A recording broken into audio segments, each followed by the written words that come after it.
Hey, it's Mike with PriceActionTradingSystem.com, and it is Tuesday. It's January 15th. This will be our chart lesson for the day, and it was an interesting day. We had a two-tiered channel working up, and just to before we really kind of get started on that, um, notice what we had early. We had this trend up, and then we had a correction, and right in here is where it's really tricky.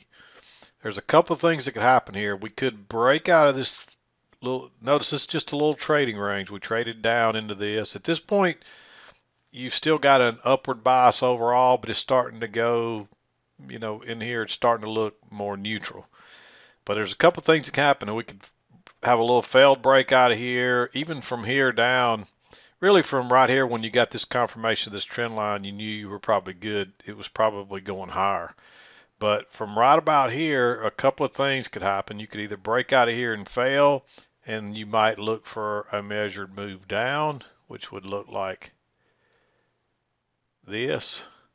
And you look for that measured move down at a minimum, and we might just have a range day going on here, or we might make that measured move down and then make another leg up. Or from right here, we could make another leg up. I would look for one like this if we keep going higher.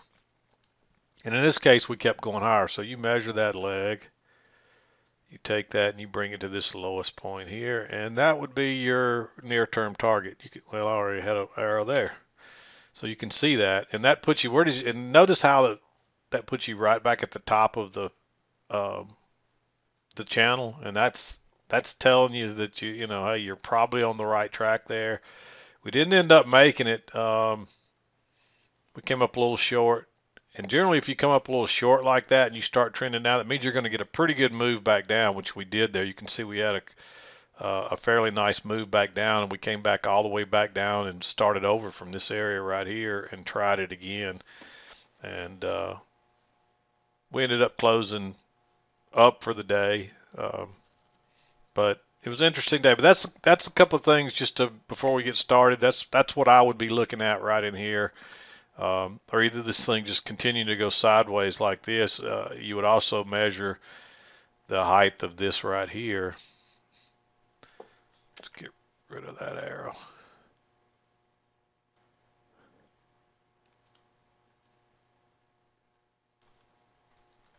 And notice how we made a perfect measured move up right there. And we could have just continued to go sideways. But we didn't.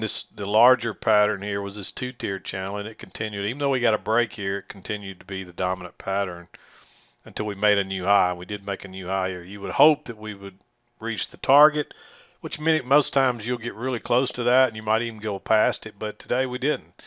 And if you don't make it, it's telling you something else, that you may get a strong move in the other direction. You can see that's what happened here. People realize that, hey, we're not going to go much higher, and they give up, and then suddenly you get a big sell-off like this. And that one got overdone really quickly. You can see we overshot this channel, and if you get an equal distance here, it may end up being pretty equal. But that looks like you get a break and then an overshoot on the other side, then you just reversed again. So anyway, hopefully that's helpful to you on trying to figure out where we may be going, what might happen next when you get to this point right here. And if you're a member of the premium section, and and you read our my daily chart list, or my daily mid-morning chart that I put up, just so you can get an idea of what I'm looking at, you would see exactly what we just talked about right there. Me talking about the two options you should probably look for. So anyway, let's back out, talk about the trades. You had to be a little patient today. There's trades all along, but there were times you had to be patient. But 7 o'clock hour came right in here, and notice I marked this. Notice you got a little channel working now, and you had a break, moved to a new low, and you tried to go lower once, twice, and you get a little double test there and a failed second entry short.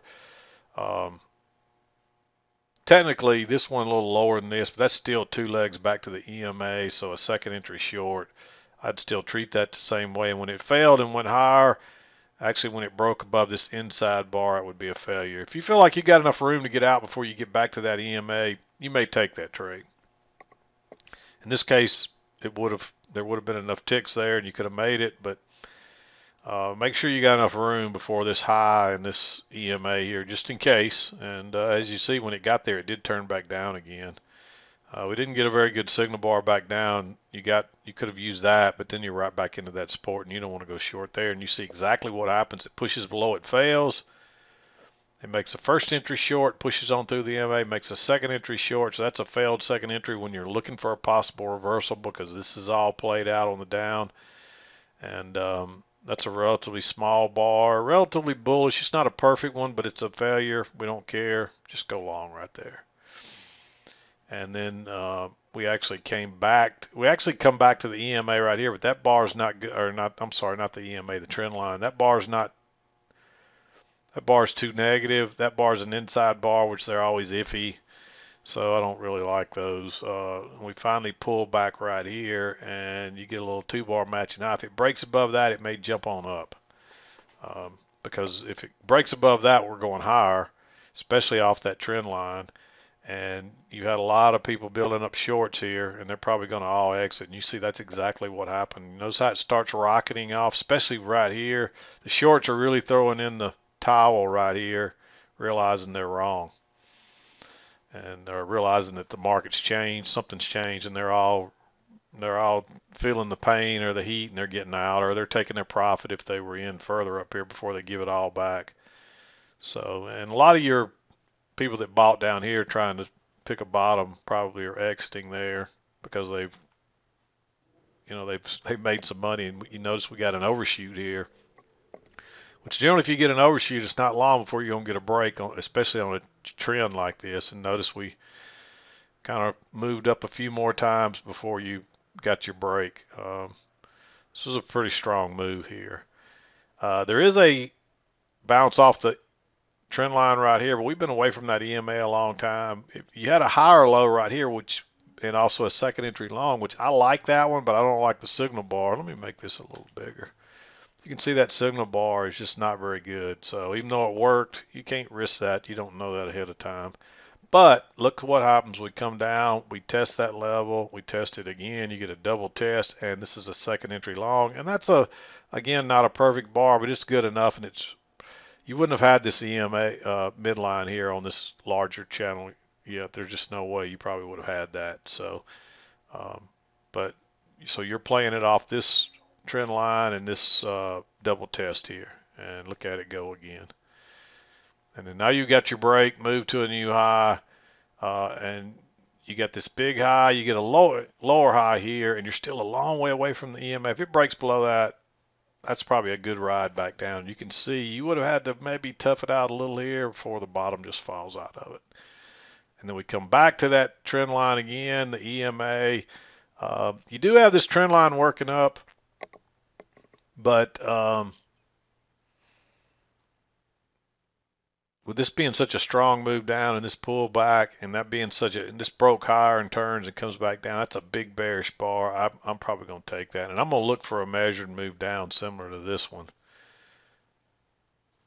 Measure that. I'm going to look for a measured move down. You can see we didn't quite get it, but we couldn't get below that trend line right there. So we came real close. That's what I would be looking for. And this technically is a failed second entry long too. Notice that high first entry. We never broke higher again until right here. It's not a textbook one, but it's still the way we do our counts. That's a failed second entry long. And it's really not a failure either, but the third attempt to go higher that fails in a downtrend, you're usually going to want to take that, especially if it's got a nice bearish bar like that. So we get another one off the trend line here, but you got a little triple bottom going on right there. So you don't want to go short into that, even though your target's on down here. And you get another one here. Again, it's a first entry. That's a fairly bearish bar, and you could consider that a little double top with a trap. So you might take that, just looking for prices to make that measured move and to come back. Actually, you wouldn't have had this trend line yet, so you're still looking for that. So you may take that one. You could mark that one green. I wouldn't want to mark it red, but it's not a bad setup if you're reading this properly and you know kind of what's going on here. We run on down. we bounce, and by this time, when we turn back down here, it's pretty obvious we're in a trading range. And I don't see any setups here. There's not a good long. There's not a good short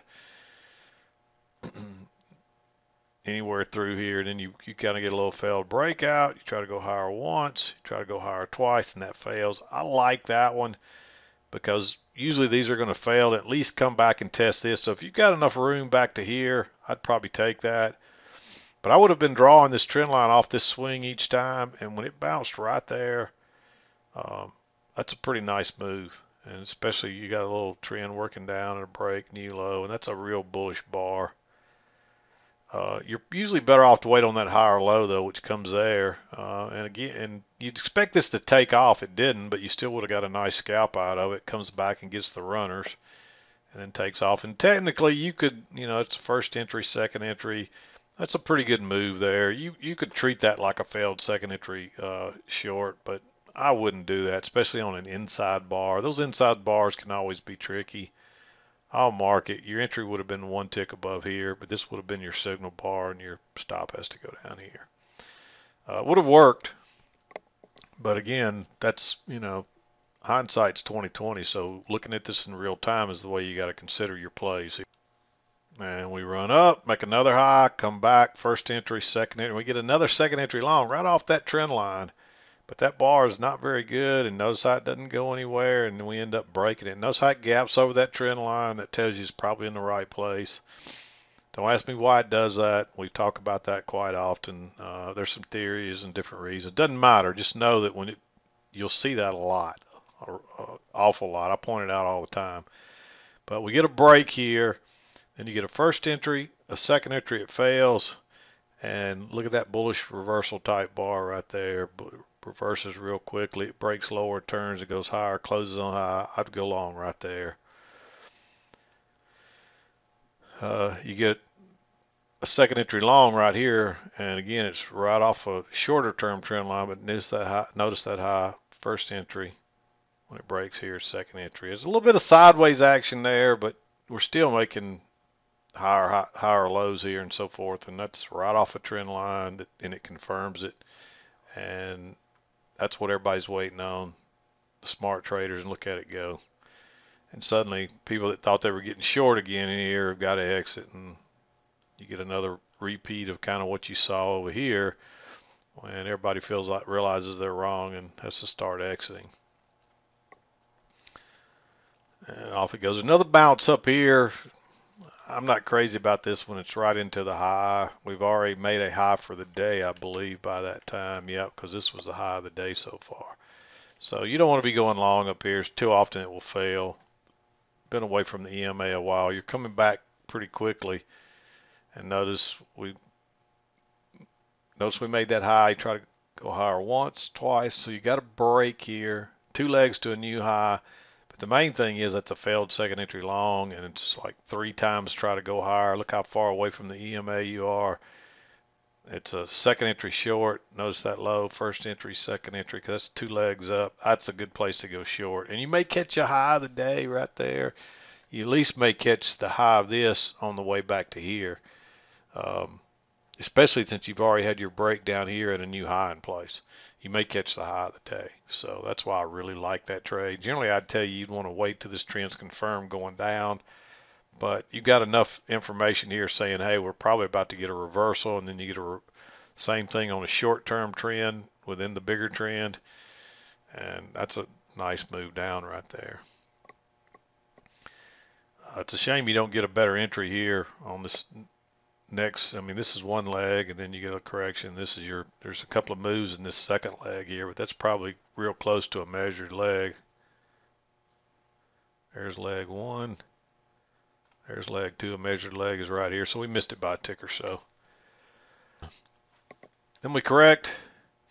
The reason I have this trend line here, somebody probably say, how do you get that? Well, I drew it off these lows right down through here, and then drug it up, and so that's where I was looking for something to happen, and we ended up pushing out of there. And that's tempting right there. It's just such a big bar, and it is a second entry short. So that's a possibility. It's just so big. If you could find a way to sneak in that, which I doubt you could, but I'll mark it. But that bar is so big, you just probably want to stay away from it. You get a lower high here, but it's a real bullish bar. And then finally you get a failed second entry long here that shows you your true reversal, and I'd go short on that one right there. And boom, off we go. And you're really just looking for it to catch this lower end, but you get a big overshoot here before it reverses. And then again, now that you're set up for reversal, wait on the proof of it with that reversal pattern, which we move up first entry, second entry that fails. Notice how we went right through the EMA there, and this one closes above it. Plus it's a second entry long. There's your high. First entry, second entry, that's where you go long again. And you may not could get in that when it gapped over. It may have taken on up. So you may not could have gotten in that trade. But if you could, I don't have any problem with that one. Boom, and off it goes again. So pretty good trading day. A little bit more, things have slowed down a little bit. Still some volatility, still volume, but it's definitely off from what we were seeing. But we're still getting a lot of movement here compared to what the ES can do. It can get extremely slow like it was this past summer.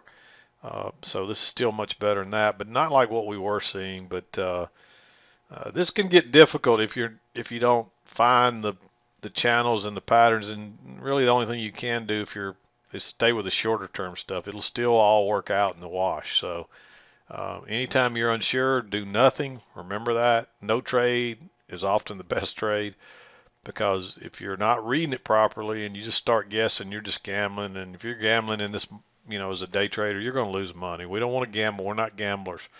We want to have a really good idea of what the price action is doing, where it is heading. And when it started higher here, what we had to assume was that we're working on that next leg up that's similar to this. And as long as you keep working higher, then you're probably right on that. And of course we didn't quite get there today, but again, that tells you something too, and that tells you that, hey, if we start a downtrend, it's probably going to be a pretty strong move because we didn't reach our target. And look what happens. You get this big sell-off that comes all the way back and resets and starts again back down at this strong support right here. And then off it goes, trying it again to go higher. So that's what the market does. It's all about the key entry points, which is always the important support and resistance areas, and that can be the flat support and resistance areas, support here, resistance here, or it can be the angle, the trend line. All it is an angled support and resistance. Is it just as important as this support and resistance? And that's why we like to find our trades off that. And that's your key entry points. And the EMA can act as this 21 EMA can act as a important support and resistance area as well. So when you get the trend line, just as an example here, when you get the trend line and the EMA working together, or here's a good one here. You got a midline, which you probably wouldn't have had this yet, but just assuming that you did. You got a midline, a flat support area, and an EMA. So you got confluence right there. You got all three of those saying, hey, I got your back, and that's a good place to go long, and look how it rockets out of there. And if you notice where any of the big moves happen, they always happen at key entry points, right off that trend line. Look at that big move going higher. Then you got this little trend line coming down, and then you get that big move off of it. You come back, and you got the trend line and the EMA, and you get another big move off of it. And that's where and then look where this big move happened, right at this key entry point. This was the dominant trend pattern this morning, this two-tiered channel. And when you came back to it, you broke through it a little bit and got your close outside, signaling that, hey, something may change soon, but we're still going to probably make that new high and look at it rocket off again. That's where your moves come from. So just keep that in mind. But anyway, I'm going to wrap it up for today. We'll be back again tomorrow, do it again on Wednesday, but I'm done for today. This is Mac with PriceActionTradingSystem.com, and we'll see you next time.